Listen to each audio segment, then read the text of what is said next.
Donny Van De Beek, how, Ben, do you think he will fit into this Manchester United squad?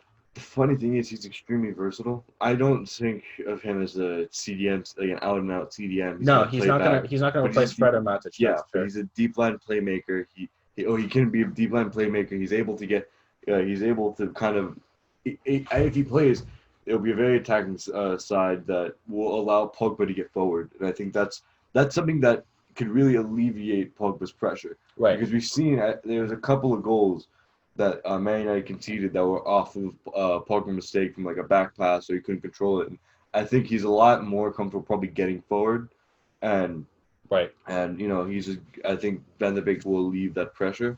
He's extremely versatile, I think, and I think that's why it's hard to kind of say, oh, he'll fit in this one spot because in the next couple of years, I mean, he signed to 5 years. So the next couple of years, if God Right. forbid that like Pogba leaves or Bruno leaves, he's there, and I think Right. he can fill most of those roles. Right. I think it's interesting you said it right away that he's not an out CDM, even though there's been a lot of tweets like putting him as where Matic is. Yeah, Like pretty much that.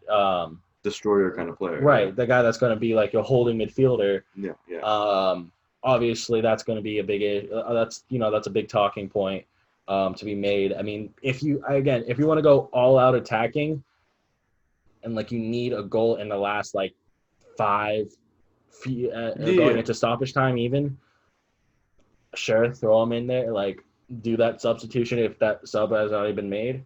yeah. But like Manchester United, they never trust their bench, right? Yeah, that was a huge problem. That was a big problem. Ollie never trusted the bench. I mean, maybe besides McTominay and Fred. Yeah. He never really trusted it. Maybe Agallo at the Yeah. beginning. Maybe Agallo at the beginning after. I mean, but he cooled off kind of bit. He never really trusted the bench. So towards the end, and we pointed it out during our preview shows, this Manchester United team looks sluggish. It looks like they've been playing, Yeah. they've been playing the same starting squad. What Van de Beek offers, and what other players are going to offer once, we're going to get into those players, what they offer is now backup or even, playing lower league side or lower team sides like, I don't know, I'm just Aston Villa, like a West Ham. Guys, I'm naming teams that finished bottom of the table. Even maybe a West Brom who just got promoted. Yeah. Playing those lower team sides, like, you don't have to start Bruno. Yeah. You don't have to, and you can now, maybe hold Bruno off or Pogba, and you can now maybe hold him off for Liverpool or City or Leicester or Chelsea or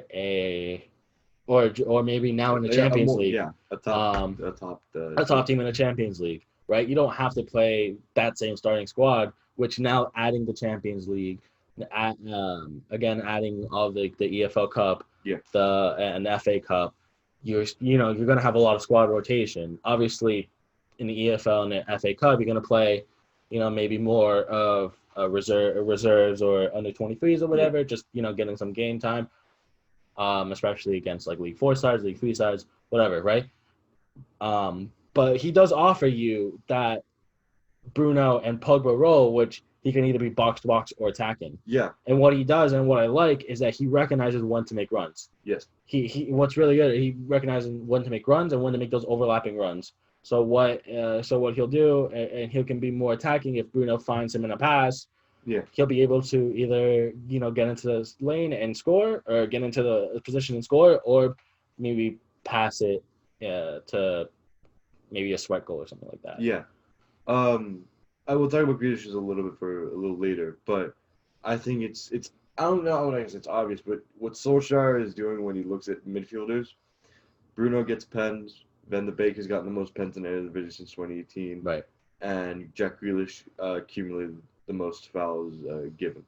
The most fouls taken on. But to Manchester United's defense, and a lot of teams have been saying, Manchester United. Almost like one or two were wrong, but besides that, you will get penalties, and I'm quoting Mark Goldbridge here because I watch United stand. Man United, Jesus. But he's right. When you have guys crowding the box, you'll get penalties. You'll get penalties. That's why Jose is like so confused. He doesn't get penalties. He has Harry Kane standing there. It's just Son cutting in. It's not or Bergwijn. It's like there's no when you fill the box with 4 or 5 guys, even 6 sometimes, you're gonna get a penalty. Yeah, you're going to get a penalty. 100%. Whether it should be a clear-cut penalty or not, I mean, that's, again, up to VAR and up to the ref to decide. However, when you put people in the box, that's what's going to happen. Yeah. But anyways, Van de Beek has scored the most penalties since 2018. He's also had, I think, close to 100 goal contributions. Yeah, I believe so, yeah. For Ajax in 130-something games, which is tremendous. This guy definitely supplements the attack, and I think that's what United needed because, coming off the bench, you have Pereira, who on his day can be good. That's not no, but all right. The first game, he was untouchable. I think he was really good that first game. Okay, but you can see some games he's good, but other games, he can't hold on to the ball, and Lingard is the same. I think what Lingard gives you is that kind of off-the-ball run that Van de Beek gives you as well. Right. Is that he creates space through his runs, and I think Van de Beek is a lot more technically skilled and talented than Lingard. Not saying that Lingard isn't good. I mean, he did score the last goal in the Premier League, which was the most unbelievable goal. I mean, that almost sealed it. Not like this thing, Leicester had a chance, but that really did clinch it. Yeah.